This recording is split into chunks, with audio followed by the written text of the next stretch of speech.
사랑하는 생명사랑교회 여러분, 전국의 성도 여러분, 지난 일주일 동안 평안하셨습니까? 오늘 예배에 참여하신 여러분 모두를 생명과 평화의 예수 그리스도의 이름으로 환영합니다. 오늘은 대림절 둘째 주일입니다. 오늘 설교는 우리 교회에서 목사 수련생 과정을 밟고 계시는 황은영 목사님께서 해주시겠습니다. 이번 주 지구를 위한 환경 실천은 세탁기와 세제 사용을 줄입시다입니다. 세탁기는 이런 가전제품 중에서 에너지를 많이 쓰는 제품입니다.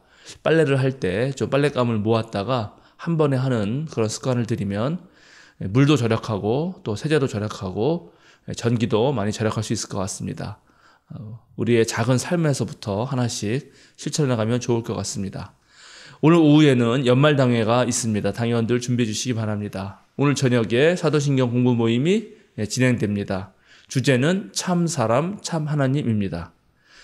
이제 성부, 성자, 성령의 임재를 알리는 세 번의 징홀림과 더불어서 우리 모두 마음을 모아 영과 진리로 하나님께 예배하겠습니다.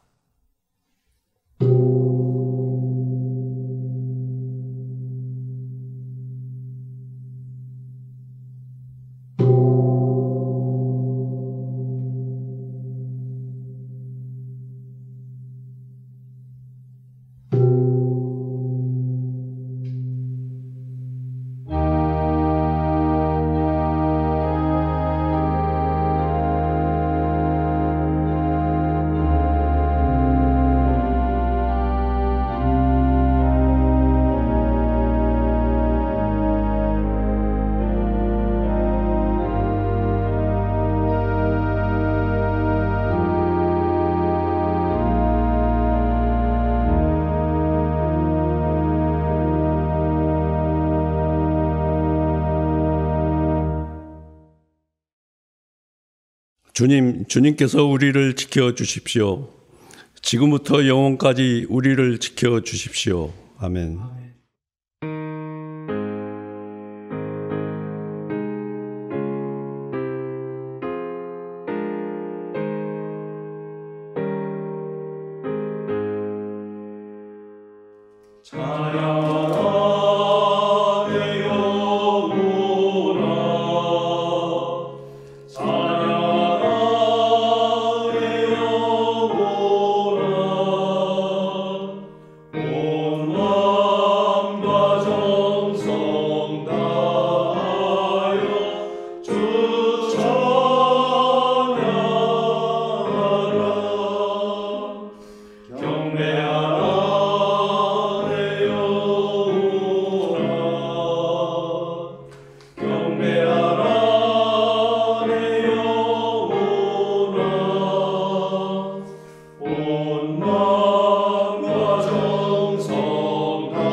이새의 줄기에서 한 싹이 나며 그 뿌리에서 한 가지가 나서 결실할 것이요 그의 위에 여호와의 영 곧 지혜와 총명의 영이요 무략과 재능의 영이요 지식과 여호와를 경외하는 영이 강림하시리니 그가 여호와를 경외함으로 즐거움을 삼을 것이며 그의 눈에 보이는 대로 심판하지 아니하며 그의 귀에 들리는 대로 판단하지 아니하며 공의로 가난한 자를 심판하며 정직으로 세상의 겸손한 자를 판단할 것이며 그의 입의 막대기로 세상을 치며 그의 입술의 기운으로 악인을 죽일 것이며 공의로 그의 허리띠를 삼으며 성실로 그의 몸의 띠를 삼으리라. 이때 이리가 어린 양과 함께 살며 표범이 어린 염소와 함께 누우며 송아지와 어린 사자와 살진 짐승이 함께 있어 어린아이에게 끌리며 암소와 곰이 함께 먹으며 그것들의 새끼가 함께 엎드리며 사자가 소처럼 풀을 먹을 것이며 젖먹은 어린아이가 독사의 구멍에서 장난하며 젖된 어린아이가 독사의 굴에 손을 넣을 것이라. 내 거룩한 산 모든 곳에서 해됨도 없고 상함도 없을 것이니 이는 물이 바다를 덮음같이 여호와를 아는 지식이 세상에 충만할 것임이니라. 그날에 이새의 뿌리에서 한 싹이 나서 만민의 기치로 설 것이요 열방이 그에게로 돌아오리니 그가 거한 곳이 영화로우니라. 아멘.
한문덕 목사님의 목회기도가 있겠습니다. 거룩하신 하나님, 우리는 지금 강보에 쌓여 구유에 누이신 아기 예수를 기억하며 생명, 평화, 정의로 산자와 죽은 자를 심판하러 오시는 주님을 기다리는 대림절을 보내고 있습니다. 세상은 깊은 어둠 속에 있지만 주님께서 빛으로 오셨고 그리하여 우리에게 기쁨과 희망이 되어주셨습니다. 그러나 오늘 우리 사회는 다시 주님이 오시기를 깊이 갈망합니다. 힘 있는 자들이 더 사나워지고 가진 이들이 더 욕심을 부립니다. 힘없고 가진 것 없는 이들은 더 외롭고 춥습니다. 가난한 사람은 불행하고 온유한 이들이 땅을 빼앗기고 마음 깨끗한 사람이 당하고야 마는 이 세상에서 반복되는 절망이 계속되고 있습니다. 그러나 우리는 성령의 능력으로 희망을 만드는 사람들임을 고백합니다. 우리가 한자리에 모여 예배하고 기도할 때 우리보다 더 간절하게 주님을 바라는 이들과 우리보다 더 끔찍한 절망을 겪는 사람들을 기억하게 하소서. 전쟁 가운데 신음하는 백성들, 기후재앙 속에서 고통당하는 이들을 먼저 생각하게 해 주소서. 한 해를 마무리하는 12월이 빠르게 지나가고 있습니다. 올 한 해 우리가 한 일과 하지 못한 일들, 잘한 일과 부족한 일을 떠올립니다. 우리는 조금 부족하지만 주님께서는 넉넉하게 은혜를 베풀어 주셨습니다. 참으로 감사드립니다. 한 달 동안 남은 사역들도 성령의 능력으로 잘 마무리하게 하시고 다가오는 새해도 빈틈없이 준비하게 하소서. 오늘 황은영 목사를 주님의 단 위에 세우셨으니 선포되는 말씀을 통하여 우리 마음에 울림을 주시고 우리의 얼이 화들짝 깨어나게 하소서. 주님을 아는 지식을 더하시고 우리의 손과 발이 복음의 소식이 되게 하소서. 우리의 매일매일이 주님과 동행하는 순간들이 되길 소망하며 오직 하나님으로부터만 얻을 수 있는 사랑과 기쁨과 평화 속에서 우리 주 예수 그리스도의 이름으로 기도드립니다. 아멘.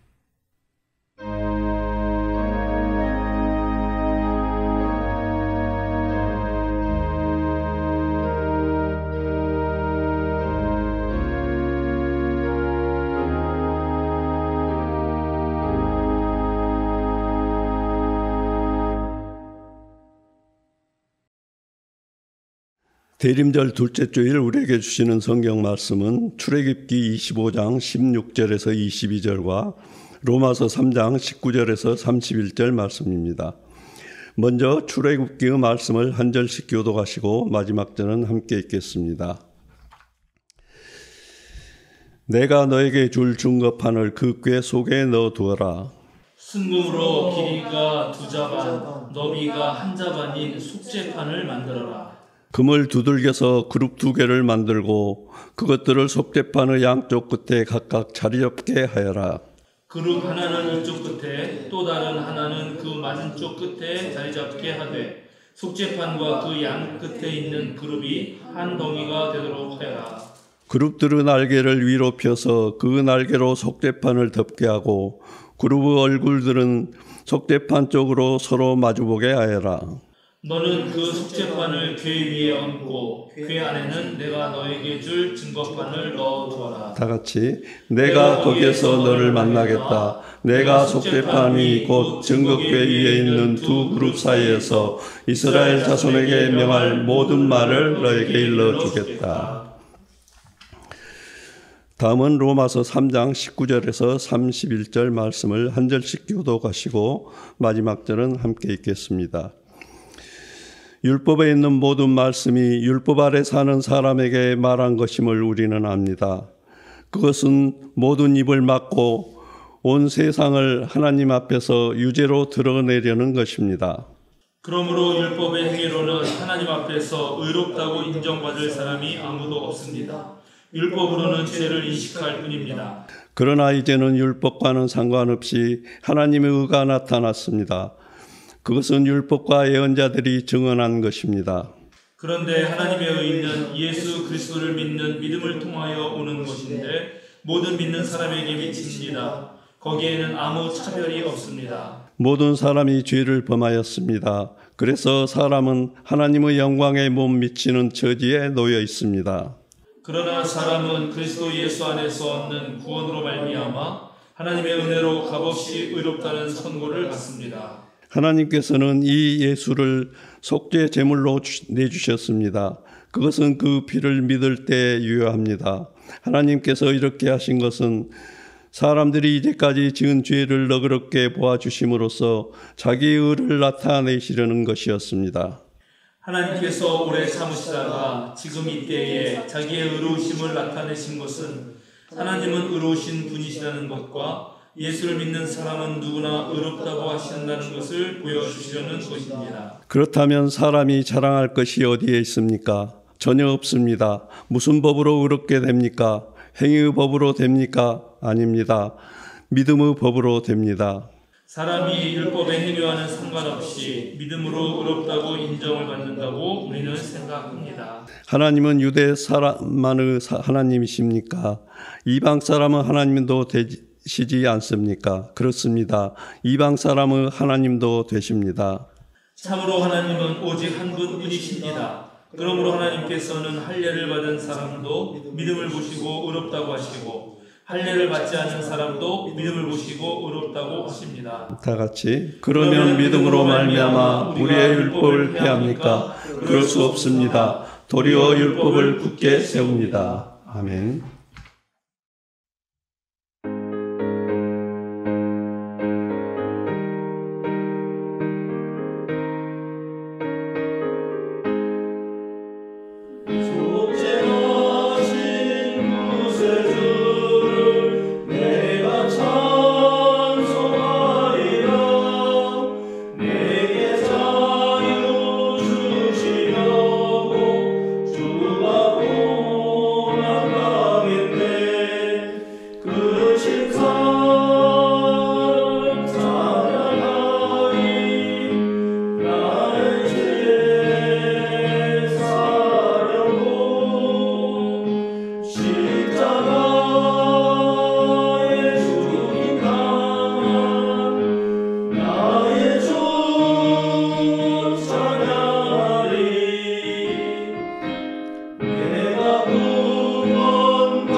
황은영 목사님께서 하나님을 기다리며 구하는 의라는 제목으로 말씀 전해 주시겠습니다. 우리는 오늘 이제 대림절 두 번째 주일을 마주하게 되었습니다. 대림절은 그리스도의 성탄절을 향해 가면서 그리스도의 초림을 기억하는 동시에 재림을 기대하는 절기입니다. 사실 대림을 의미하는 라틴어 용어 어드벤투스는 그 자체로 도착 혹은 임재라는 뜻이지만 황제나 장군, 총독 혹은 유력 인사가 로마 시대 때 어떤 지역을 방문할 때 행하는 예식을 의미하는 용어였습니다. 지금의 환영식과도 비슷하지만 방문 이전에 도시는 이런저런 방식으로 장식되었었고 또한 그가 오는 시점에 맞추어서 대로에서 행진이 열리고 또한 그를 찬송하는 창가가 울려 퍼지죠.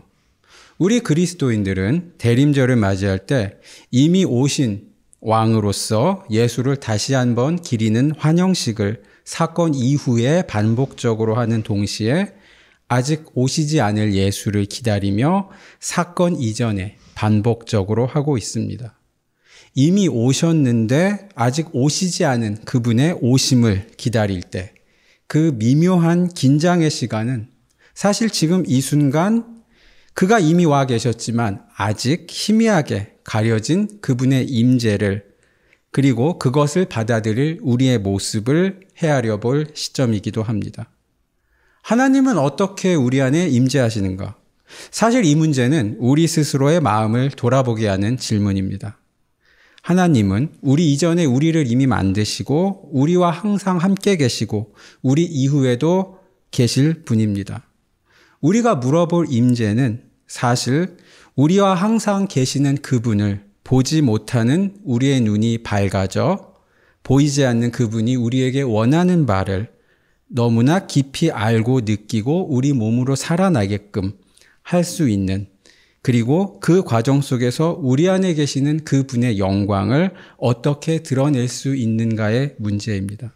이런 점에서 대림절에서 우리가 생각해 볼 것은 우리가 과연 부족한 우리의 삶을 통해서 하나님의 임재를 담아내고 또한 밖으로 살아내어 하나님의 영광을 드러낼 수 있는가 하는 문제입니다. 우리는 시간과 공간상에서 서로 완전히 동떨어진 두 본문에 마주하게 됩니다. 하나는 우리에게 다소 낯선 것으로 성막을 건설할 때 같이 마련될 성계에 대한 규정입니다. 그리고 다른 하나는 우리에게 잘 알려진 바울사도의 복음에서 드러난 하나님의 의로우심에 대한 선포입니다. 두 본문은 사실 시공의 차원에서 볼 때 전혀 다른 맥락과 청중을 가지지만 동시에 영원하신 하나님 말씀의 선 우리 앞에서 우리 안에 계시는 그리스도의 영 안에서 우리는 이 두 이야기를 서로 연결 지을 수 있고 그 연결된 두 이야기를 우리 삶에 엮어서 부족한 우리 삶에서 비틀거리며 하나님의 의를 이루어가며 사랑하며 하나님의 임재하심과 영광을 드러내는 우리의 이야기를 써내려갈 수 있습니다. 오늘 이 두 본문에서 생각해 볼 문제를 짧게 이야기하자면 다음과 같습니다.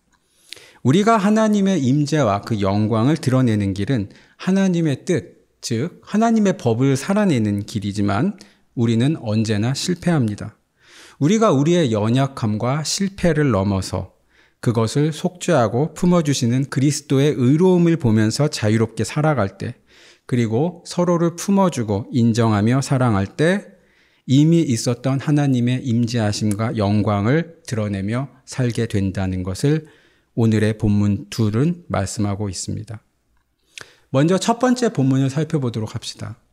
출애굽기 25장 16절에서 22절의 본문은 분명 다소 지루하고 건조한 성막과 법궤 혹은 언약궤, 즉 십계명을 넣은 궤를 만드는 세세한 규정을 다루고 있습니다. 이집트에서 탈출한 이스라엘 백성이 광야를 떠돌다 성막을 만든 상황은 사실 뜬금없이 바벨론과 관계가 있습니다. 사실 본문의 이 부분은 소위 바빌론 포로 시기 때 편찬된 사제전승, 즉 피전승에 속하는 부분입니다. 바벨론은 기원적 6세기에서 5세기 고대 근동의 패자로서 이스라엘을 멸망시킨 아시리아는 물론 유다 역시 멸망시킨 제국이었습니다. 이 제국은 자기 자신이 모든 보이는 세계의 중심이라고 자처하면서 그 자신에게서부터 예측 가능하고 풍요로운 그리고 안전을 보장하는 삶의 질서가 나온다고 스스로를 자부했습니다. 그들의 신 마루둑 자체가 혼돈을 상징하는 거대한 원시적인 물의 신 티아마트를 반으로 쪼개고 질서를 확립한 신으로 그 무력 자체가 질서를 만들고 유지하는 바벨론의 가치를 상징하는 것이기도 했습니다. 바벨론인들은 거대한 나선형의 오르막길을 가진 탑에서 매해 춘분, 신년제를 지내며 계절의 순환과 질서를 기념하며 그 도시의 안전을 기원하던 상황이었습니다. 이 상황에서 너네 나라 노래나 불러봐라 조롱받으며 성전을 중심으로 한 하나님의 질서가 무너진 것 같은 포로기 상황 속에서 유대민족들은 역설적으로 어쩌면 이 말도 안 되는 거짓말이 된 자신들의 전통을 다시 모으고 연구하고 다른 전통들을 참조하면서 새로운 해석들을 추구하고 모든 질서와 터전이 무너진 절망의 시면에서 다시 하나님을 찾습니다.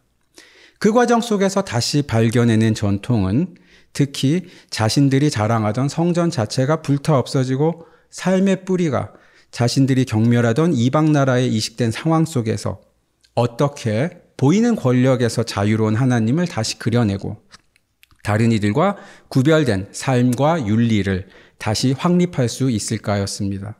특히 이러한 관심은 도시의 뿌리박은 정치적인 안정과 장대한 신전 그리고 폭력과 번영이 아니라 그에 대비되는 광야에서의 유랑, 옮겨다니는 떠돌이 하나님의 천막, 그리고 무력함과 빈곤 속에서 그 백성들에게 거하시는 하나님께 예배하는, 그리고 그의 법을 지키는, 그리고 그 과정 속에서 하나님의 영광을 드러내는 것이 무엇인가를 집중적으로 물었고, 그런 관점에서 오랜 출애굽의 이야기를 지금 바벨론 포로기의 상황 속에서 새로운 관점으로 기억해내고 다시 만들게 되었습니다. 사실 큰 틀에서 보면 오늘 본문이 담은 지루한 성궤의 법궤의 제작의 규정은 더 흥미로운 이야기의 틀 속에 있습니다. 잘 아시다시피 이스라엘 백성이 애굽을 탈출하면서 하나님의 새로운 구원 사역을 보았으면서도 지속적으로 믿지 않고 불평하며 불순종하며 광야를 헤매지만 그때마다 하나님은 단물이나 메추라기를 베풀고 아말렉 족을 격퇴하는 등 여러 개입하심에 있어서 놀랄만한 일들을 통해 구원을 보여주십니다.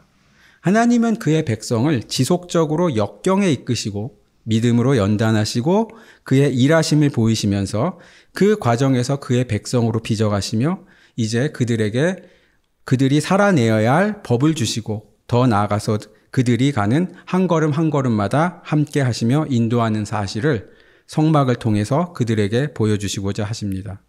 오늘의 지루한 법궤에 대한 규정은 사실 이러한 이야기의 틀 속에 있습니다. 법궤는 하나님의 임재하심, 소위 쉐카이나라고 하는 그러한 하나님의 임재와 영광이 드러나는 성막에서 가장 핵심적인 위치를 차지하고 있습니다. 구원하심이라는 부름 속에 역경을 겪으면서 믿음을 연단받으며 자라나가는 우리의 삶은 한편에서는 하나님의 법을 마음에 받고 살아가며 다른 한편에서는 우리 삶의 가치 추구에서 하나님의 영광스러운 거하심을 느끼며 살아갑니다. 오늘 법궤에 대한 규정은 우리가 하나님의 법을 지키려 노력하고 하나님의 영광이 거하는 삶을 어떻게 살 것인가 라는 점을 잘 드러내고 있습니다. 우리가 주목할 부분은 속죄소입니다. 속죄소와 그룹 모두 우리가 항상 하나님의 법을 지키려 노력하지만 동시에 실패하며 하나님의 영광과 임재를 가리기에 이미 그것을 고려해서 우리의 죄를 덮어주시는 은혜로운 속죄 역시 함께 간다는 것을 보여줍니다. 돌판을 담은 그곳, 즉 하나님의 법을 마음에 품고 그 뜻대로 살려는 이는 하나님의 영광을 드러냅니다. 그러나 동시에 그만큼 속죄, 즉 그럴 자격 없는 이를 감싸주시고 품어주시는 은혜가 필요합니다. 여기서 속죄소로 번역된 부분은 실제로는 케페로트라는 단어로 곧 자비 혹은 은혜의 자리를 의미합니다. 이 속죄소의 비율이 2.5와 1.5라는 것은 사실 10과 6의 비율로서 성서 전통에서 중요한 의미를 가진 수의 조합입니다.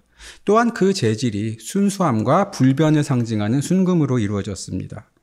결국 우리가 하나님의 법을 지키며 노력하며 살고 그 임재하심을 드러내기 위해서 우리의 자격 없음에도 불구하고 우리에게 그러한 삶을 주시는 하나님의 은혜와 속죄가 필요하며 그 은혜는 온전하고 순전하다는 것을 드러냅니다. 우리에게 낯선 것으로서의 천사인 그룹 혹은 케루빔 역시 마찬가지입니다. 본래 야훼의 거처를 둘러싸는 존재나 혹은 야훼에 타는 것으로 여겨진 천사로서의 케루빔이라는 이름은 그 아카드어 어원인 카라브 혹은 카리브로서 중간에 혹은 사이에 개입해서 복을 주는 좋은 말을 해주는 자로서의 중보자를 의미합니다. 본래 고대 시대의 왕의 탈 것, 가장 크고 장려하며 위험 있어서 사람들로 하여금 두려워하고 꺼리게 하는 것이어야 합니다. 그 왕의 몸과 다른 사람들을 구분하며 거리를 띄우는 것이 왕의 탈 것이어야 했습니다. 그러나 여기 본문에서 하나님이 타시는 천사는 그에게 다가오며 그를 쳐다보는 일을 하나님께 올 수 있게끔 중간에 좋은 말을 해주고 이끌어주는 존재로 그려지며 곧 이는 하나님의 법을 지키며 그에게 가까이 가려 하는 이들에게 주어지는 속죄의 유익함을 드러냅니다. 중보자를 상징하는 그룹은 하나님의 법을 담고 있는 법궤를 덮고 있습니다. 하나는 이 끝, 다른 하나는 저 끝이라는 수사적 표현은 그 그룹의 법궤를 덮고 있음이 조금도 빈틈없이 완전하다는 것을 강하게 보여줍니다.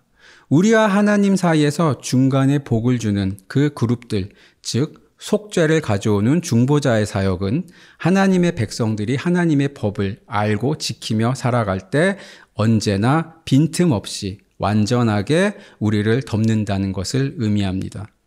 그리고 그 하나님의 법을 덮는 죄사함의 상징인 속죄소와 그룹에서 이제 우리는 모세를 통해서 백성들에게 갈 길을 알려주는 하나님의 임재하심을 볼 수 있습니다. 22절을 보면 다음과 같습니다. 거기서 내가 너와 만나고 속죄소 위 곧 증거 위에 있는 두 그룹 사이에서 내가 이스라엘 자손을 위하여 내게 명령할 모든 일을 내게 이르리라. 모세가 하나님을 만나고 백성으로 하여금 그들이 해야 할 바, 즉 하나님의 법과 그 구체적인 적용의 문제를 알려줄 때, 그리고 그 구체적인 경로에 고비고비마다 하나님이 임재하심이 확실히 있다라는 것을 이 구절은 보여줍니다. 이미 성막 자체가 하나님의 임재하심을 드러내는 상징이며 믿음이 연약한 이들에게 보이는 것을 통해서 보이지 않는 하나님이 우리와 함께 있다라는 것을 드러냅니다.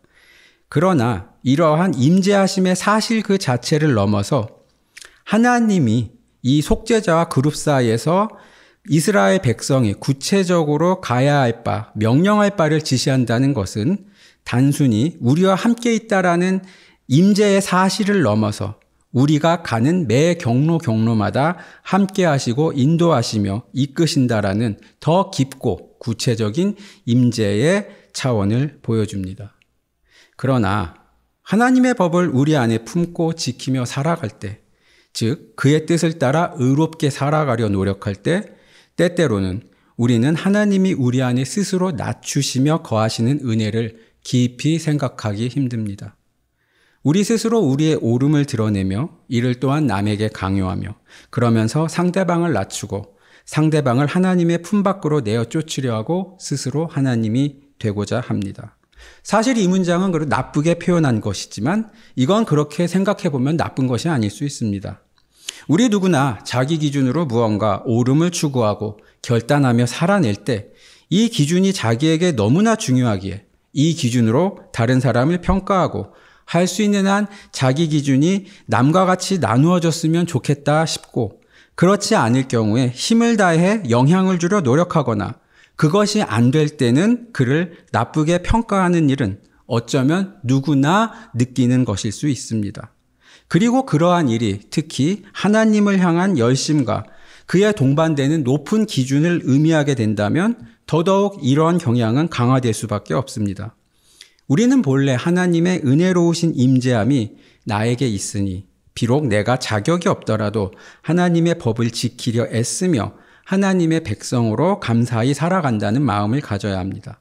그러나 우리는 대개 나는 내가 생각한 하나님의 법을 잘 지키니 나는 하나님의 임재를 잘 담고 있고 그에 따라 내가 하나님 백성됨의 자격을 주장할 수 있으며 더 나아가서 다른 이의 자격을 정할 수 있다라는 마음으로 향하게 됩니다. 본래 선한 하나님의 법이 나쁜 의미에서 율법이 되는 지점입니다. 그리고 우리는 이스라엘의 역사에서 보다시피 그러한 하나님의 임재하심의 증거는 이렇게 왜곡될 경우 결국 뱀의 쓸모없는 허물처럼 껍데기만 남는다는 것을 알 수 있습니다.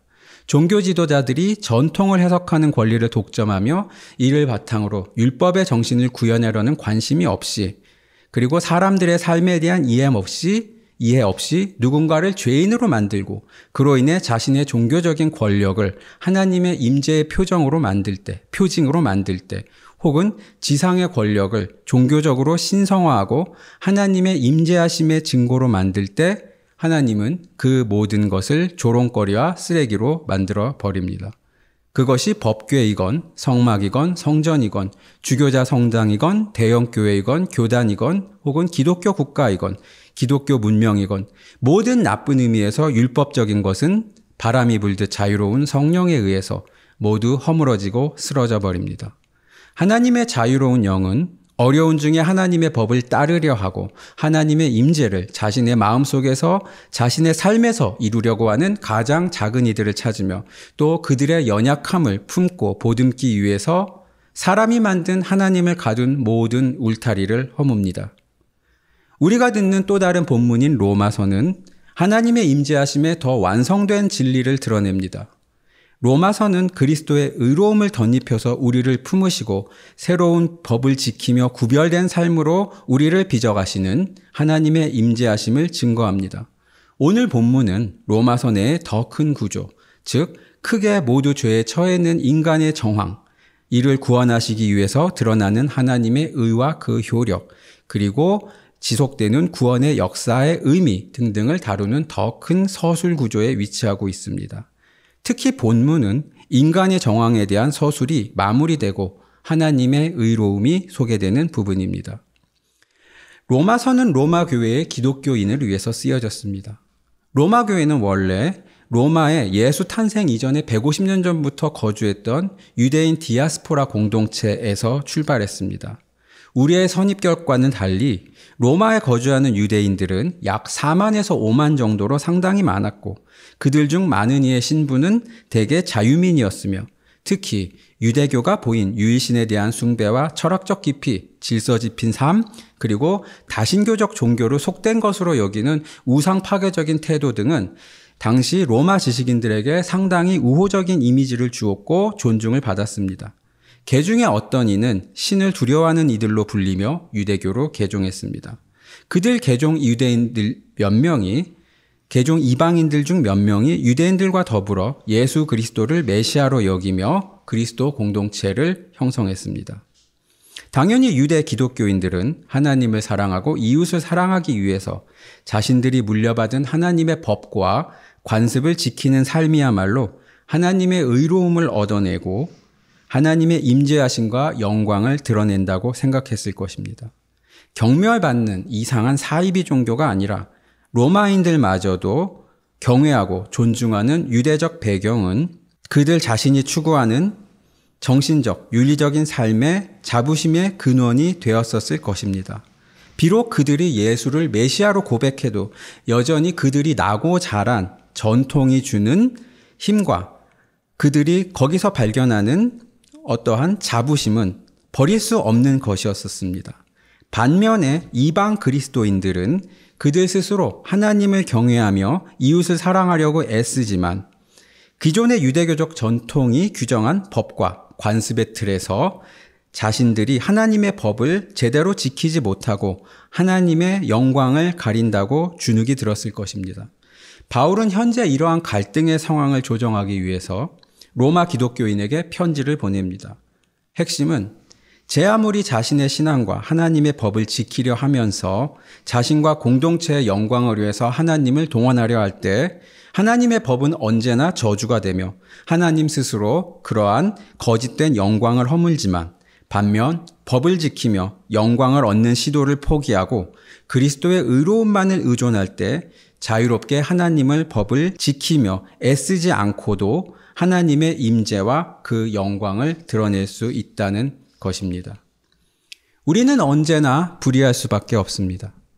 우리는 하나님의 법을 지키며 살려고 해도 우리 스스로 가진 내면의 게으름과 악함, 둔감함, 연약함, 우리가 벗어날 수 없는 사회적 조건으로 해서 우리는 우리의 삶이 하나님의 법을 살아내지 못한다는 것을 우리가 알고 있고 우리는 위선자가 되어서 언제나 하나님의 영광을 가리웁니다.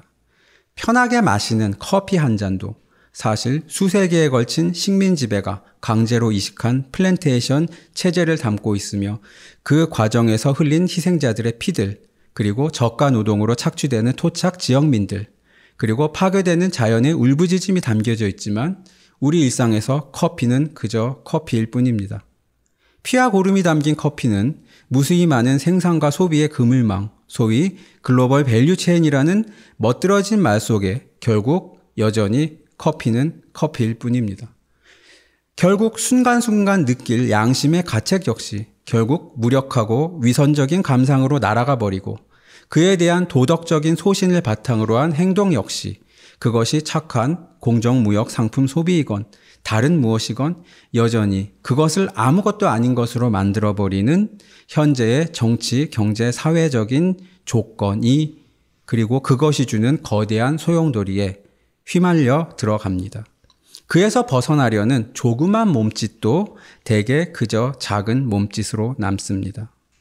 더 나아가서 우리는 하나님의 법을 따라 살면서 하나님의 법을 그리고 우리 마음에 품으려 해도 그리고 그 속에서 하나님의 영광을 드러내려 해도 결국 이를 자신의 힘과 지혜 그리고 자기 사랑을 키우는 땔감으로 소비해버리곤 하며 자기가 누구인지를 꾸며대며 정치적, 도덕적, 종교적 정체성을 과시하는 허영스러운 존재로 살아가는지도 모릅니다. 어쩌면 한국교회가 동성애자들뿐 아니라 동성애자들의 권리 향상을 위해 돕고 애쓰는 이들을 한사코 배제하며 조직적으로 억압하려 열심을 보일 때 결국 그러한 모습은 한국교회 자체가 쌓아올린 부끄러운 내면의 모습을 감추고 스스로를 속이며 세속사회에서 잃어가는 영향력을 자기 나름대로 자신의 존재감을 드러내려 극복하는 모습일 수 있습니다.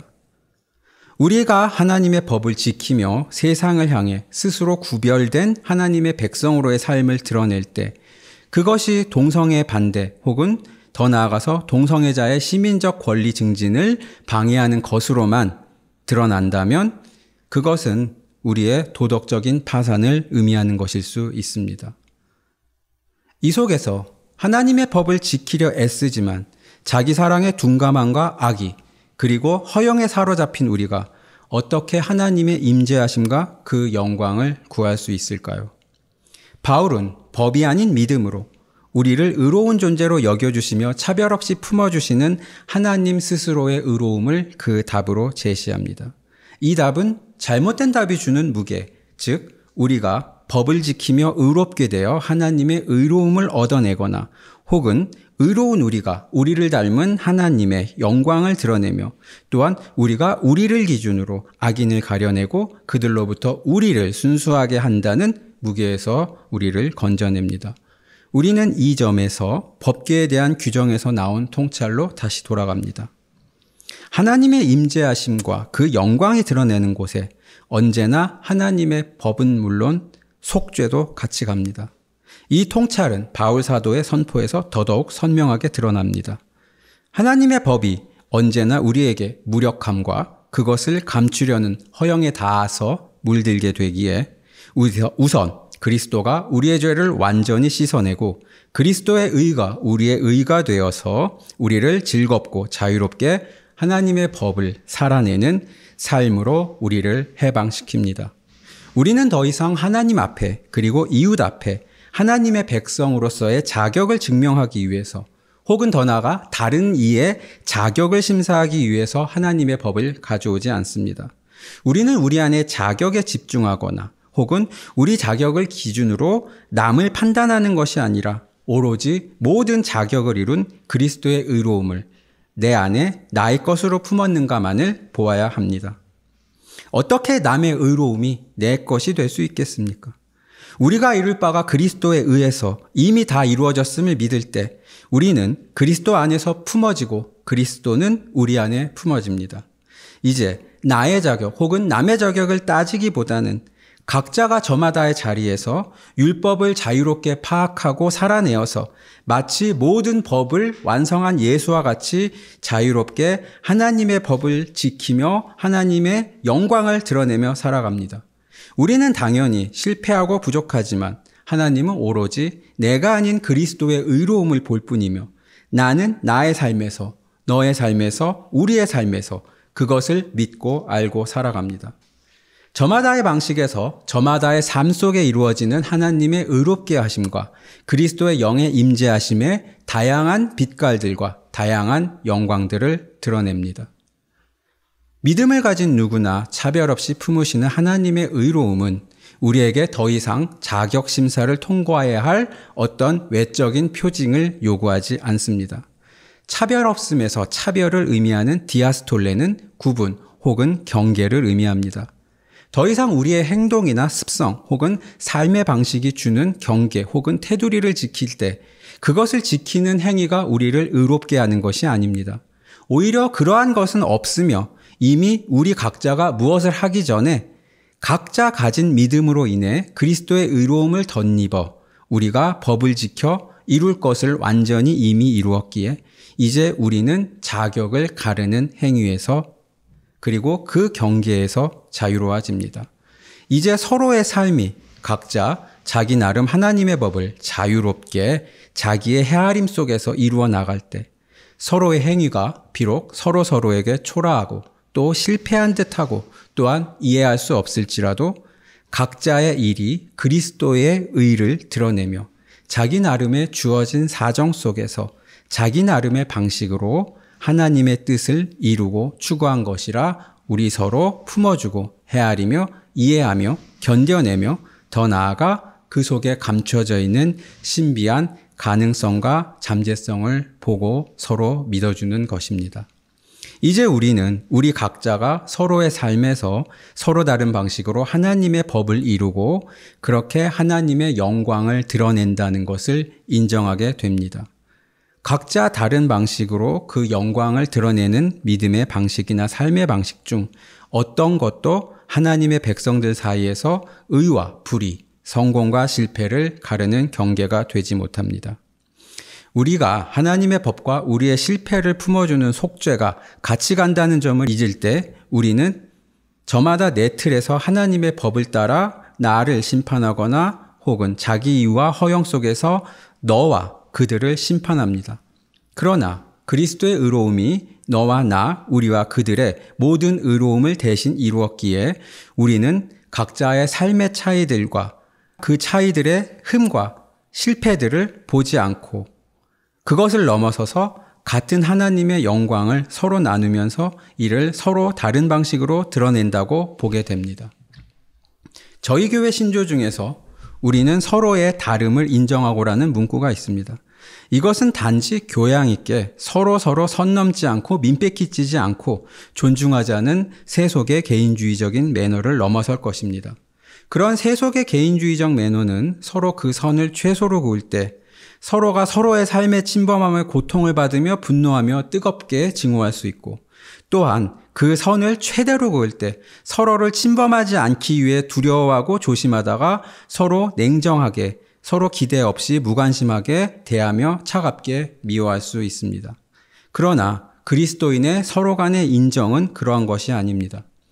서로 안에서 각자 하나님의 법을 지키는 열심을 보면서도 그리고 동시에 그 실패를 서로 볼 수밖에 없지만 그 실패를 넘어서 그들 안에 그리스도를 통해서 온전히 이루어진 하나님의 의로움과 임재와 영광을 보고 서로가 서로를 사랑으로 견뎌내며 품어주고 서로를 기대 안에서 보는 것입니다. 내 안에서 하나님의 법을 추구하지만 동시에 마주하는 모든 실패를 품어주는 그리스도의 의로움을 나의 것으로 덧입고 자유함을 찾을 때 나는 그 자유함을 다른 이의 삶에서도 찾아내고 때론 경탄하기도 하며 때로는 실망하기도 하지만 그럼에도 참아내며 인정하며 감사하는 것이 가능해집니다.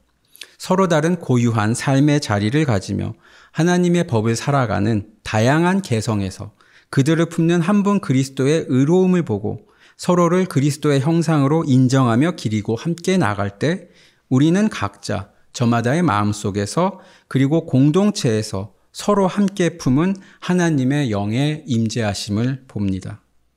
법궤가 언제나 그것을 닮은 속죄소와 그룹에 보존되면서 하나님의 가장 내밀하신 임재하심과 그 영광이 이루어지듯이 하나님의 법을 살아가다 실패하는 우리는 그리스도가 이루신 의로움을 믿으며 그로 인해 우리의 실패에도 불구하고 하나님의 임재하심과 영광을 드러냅니다.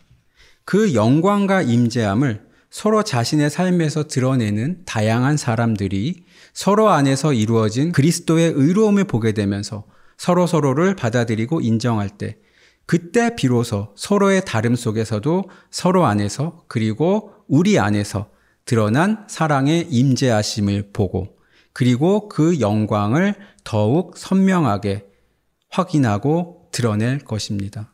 어쩌면 대림절은 이미 오래전에 이루어진 그러나 가려진 것으로서 우리를 의롭게 하신 하나님의 영광의 임하심을 기억하며 되살리면서 또한 동시에 아직 충분히 이루어지지 않은 우리 사이에 그 영광의 일하심을 기다리며 고대하는 시간일 것입니다.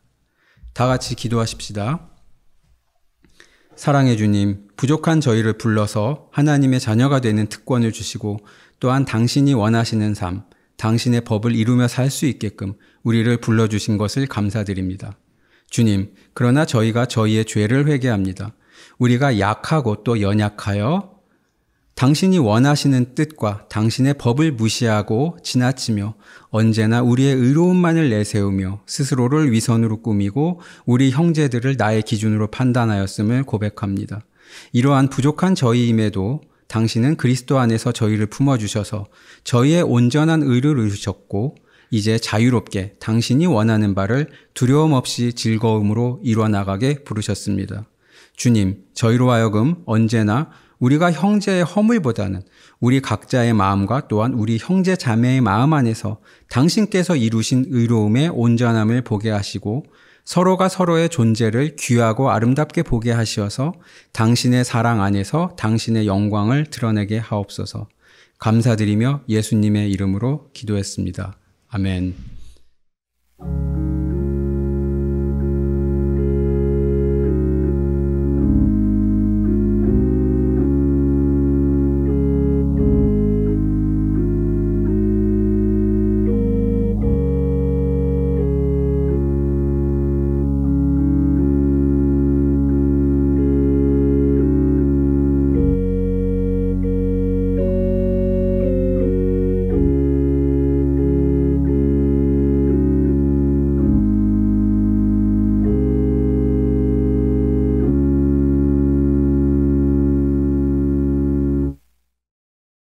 다 함께 생명사랑 신앙고백문으로 우리의 신앙을 고백하겠습니다. 우리의 궁극적 의미이신 하나님은 세상을 사랑으로 품으시고 따스함으로 다독이시며 모든 생명을 창조하시는 근원입니다. 참 인간으로 하나님과 일치를 이루신 예수님은 흔들림 없는 사랑의 나라를 꿈꾸게 하시고 그 꿈을 지금 여기에서 누릴 수 있게 하시는 희망이며 우리가 이루어갈 구원의 기준입니다. 모든 생명을 사랑으로 충만케 하시는 성령님은 우리의 삶과 역사를 진리로 이끌어 주시고 우리를 일깨우셔서 선한 뜻을 따르게 하십니다. 삼위일체 하나님을 만난 우리는 서로의 다름을 인정하고 약한 이들의 아픔에 민감하게 반응하며 그들과 함께 하겠습니다. 우리는 아름답고 선한 것에 주목하고 하나님의 창조 세계를 지키며 생명을 살리는 삶을 살겠습니다. 우리는 세상의 욕망에 휘둘리지 않고 하나님 나라의 가치인 생명, 평화, 정의에 따라 살 것을 다짐합니다. 우리는 하나님, 예수님, 성령님께서 참 그리스도인으로 살아가려는 우리와 항상 함께 해주심을 믿습니다. 아멘. 다 함께 보냄 찬송 312장 너 하나님께 이끌리어 부르시도록 하겠습니다.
사랑하는 생명사랑교회 여러분, 전국의 성도 여러분, 어깨를 쭉 펴고 똑바로 서십시오. 세상으로 심차게 그리고 당당하게 나아가십시오. 자유인으로 서십시오. 칭찬받기를 기다리지 말고 여러분의 친구와 동료들을 먼저 칭찬하십시오. 존경받기를 기다리지 말고 이웃 사람들을 먼저 존경하십시오. 변두리에 서서 남들을 비판하기보다는 지금 사태가 나아지도록 무엇인가 먼저 행하십시오. 세상이 바뀌기 바란다면 기다리지 말고 지금 바로 시작하십시오.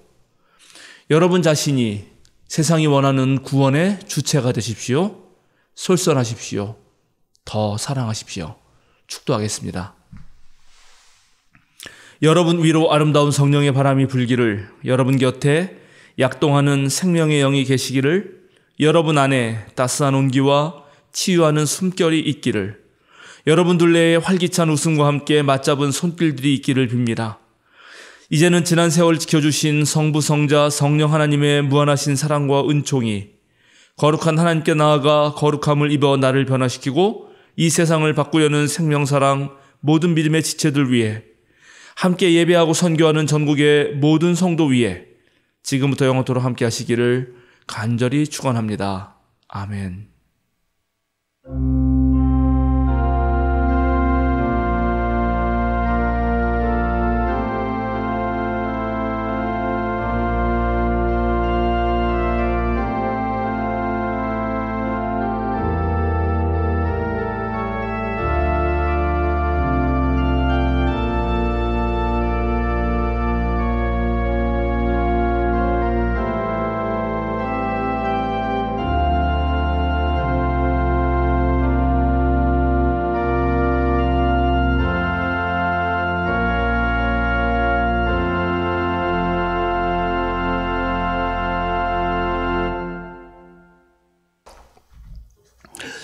알림과 사귐 시간입니다. 오늘은 대림절 둘째 주일이자 성서주일, 인권주일입니다.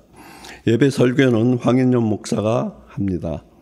대림절 기간 동안 갈라디아서를 중심으로 매일 아침 묵상글을 드립니다. 오늘 오후 1시 첫 번째 연말 당회가 있습니다. 2차는 12월 31일입니다. 오늘 저녁 7시 30분 사도신경 모임이 있습니다. 33강 주제는 참 사람 참 하나님입니다. 12월 17일 주일 연말 퇴직회가 있습니다. 부서별로 연말 결산 및 감사 준비를 해주시기 바랍니다. 12월 말까지 감사에게 제출해 주시기 바랍니다. 12월 21일 목요일 저녁 8시 대제 기도회가 있습니다. 12월 24일 주일에 세례를 받기 원하시는 분들은 교육실로 알려주시기 바랍니다. 12월 24일 주일 오후에 태국 선교를 위한 바자회를 진행합니다. 바자회 물품을 후원받습니다. 생필품, 반찬, 다과, 상품성이 좋은 물품을 받습니다. 의류는 받지 않습니다. 12월 25일 월요일 성탄절 예배는 연합성가대 성탄 예배로 드립니다. 오후 3시에 한신대학교 신학대학원 채플실에서 드립니다. 생명사랑교회, 한빛교회, 서울제일교회, 벙커원교회, 열림교회, 수유한신교회 성가대가 연합합니다. 자기 진로를 찾기 위해 노력하는 수험생을 위해 함께 마음을 모아주시기 바랍니다. 함께 기도하길 바라는 수험생 가족이 있으면 교육실로 알려주시기 바랍니다. 12월 10일부터 12월 16일 생일자는 12일 백옥순 권사님이십니다. 오늘 함께 예배드릴 수 있어 감사합니다. 한 주간 평안하시길 바랍니다.